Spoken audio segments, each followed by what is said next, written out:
I made myself a pair of devil horns, so of course we had to do the makeup to go with it. The horns are just tinfoil and paper mache over an existing headband, and then my partner spray painted them for me, and I added some blood later, you'll see that. And I kept this bit in because this is how I start all of my makeup looks. I get situated in my studio, and then Nala decides that's the time she wants love. So I give her a little fuss and then we get straight into it. I've already glued my brows down as best I can, and now I've mixed up a little bit of black into the red face paint, just so that it's a deeper colour, a little bit more devilish. And I've painted that all over my face, and then I'm just blending it in with a beauty blender so that it's as streakless as possible. And now with some black just on a paintbrush, I'm going to draw in some contour, make it as bold and standouty as possible. I must admit, this was daunting. I didn't want to mess up because I knew that it would be extremely difficult to fix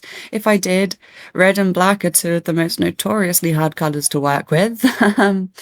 But here I go painting on some little eyebrows. I could have done these way more dramatic, but I was scared I was going to mess it up and not be able to come back from that.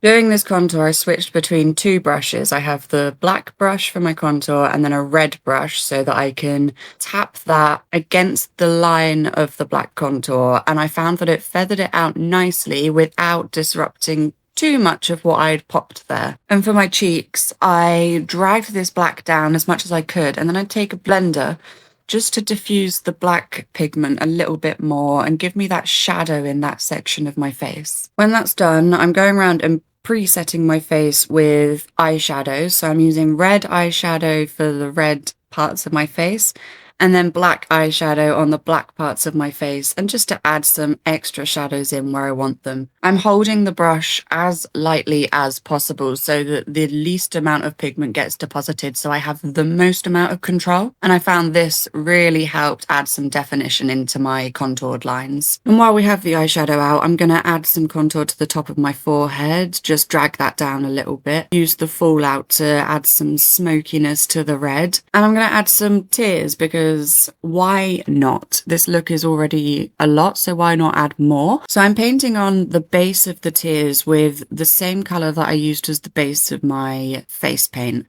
I didn't want them to stand out too much, I just wanted them to be a glint. So I also added a little bit of my fake blood over the top of them too. And then finally, I added the blood to the horns, whacked them on, and that is the devil look. If you're still here, drop me a devil emoji in the comments so I know. See you next time.